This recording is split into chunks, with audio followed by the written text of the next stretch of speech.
follow-up network for NEOs. Hello, thank you. So I'd like to talk to you and give you some updates on the LCO NEO follow-up network, and also a little bit of an intro into TOMS and EON, which are tools that we believe will be very useful for the LSST era.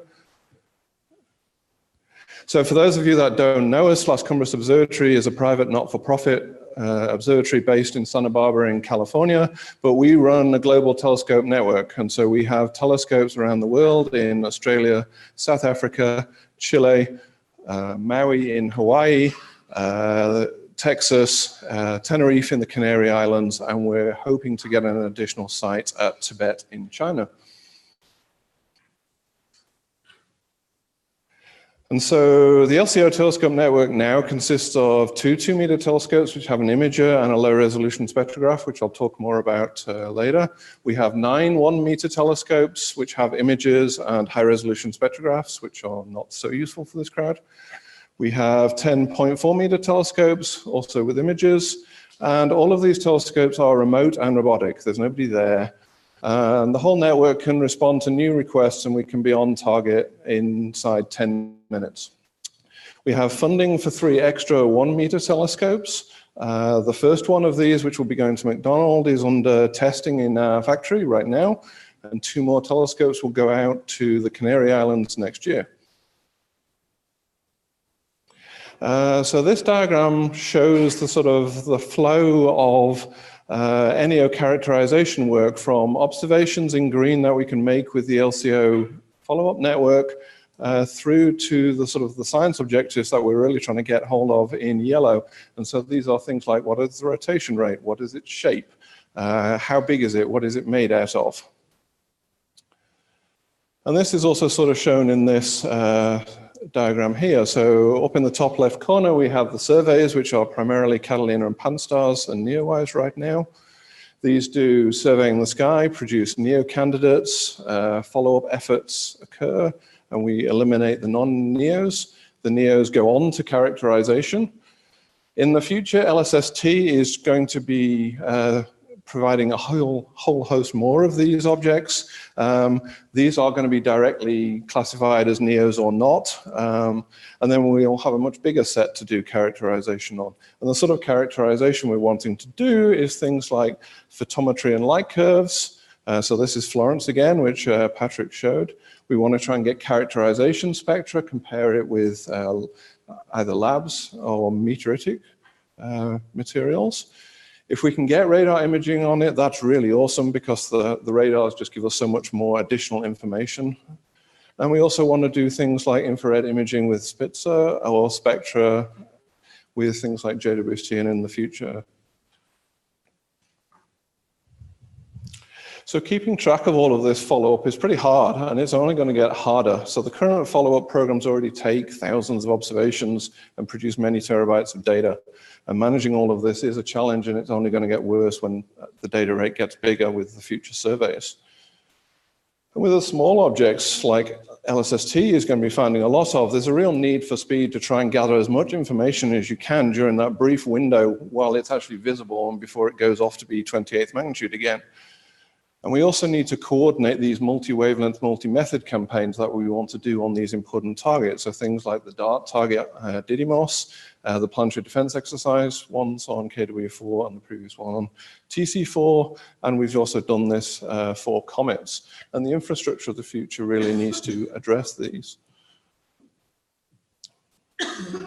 And this is the goal of what we're calling target and observation manager systems. So these are designed to coordinate programs that have too many targets, observations, and data products to track manually. It also will help you decide on which priority targets you want to send for the expensive follow-up. We are not going to get a JWST spectra of every NEO we find, much though we would like to. And it's going to be, but it provides a framework to let you do your own science-specific analysis without trying to be a general framework to do all science for all people. But it does provide the common things that we think people are going to need. So getting new alerts, sending observation requests to telescope facilities and getting feedback. You know, is the telescope even open? Did it take your data? We might want to look in additional data archives to see if there's more data on the object. And as Eric Christensen was talking about, we need to coordinate this follow-up and characterization effort among users. So I just want to say a little bit about our solar system, Tom, at LCO, which we've built, which is called NeoExchange. So this is an overview diagram. So our targets and alerts come in on the top left side from the Minor Planet Center, from Scout, from the planetary radar lists, from NASA emails that tell us things are important. These go into our database, and we have tools and a web front end to interact with this database. We can decide which targets are important, send them out to the LCO network to be scheduled and observed. The data gets reduced and archived, and then we download that data, run our own asteroid-specific pipeline on it, and ingest the results of that. And we're balancing between three main types of follow-ups. So we're trying to do astrometry of priority targets, like so typically radar targets, to reduce the ephemeris error. We want to do physical characterization, so light curves like this one of 2015 EG from our site in Chile. We want to do low resolution spectroscopy. And then for objects which are too faint to do that, we want to do multicolor observations using the fact that we often have 2 to 3 telescopes at each of our sites, so we can do simultaneously. And we can also get on target within 10 minutes. And so we can hope to get the data reduced and out within an hour. And we have demonstrated this before.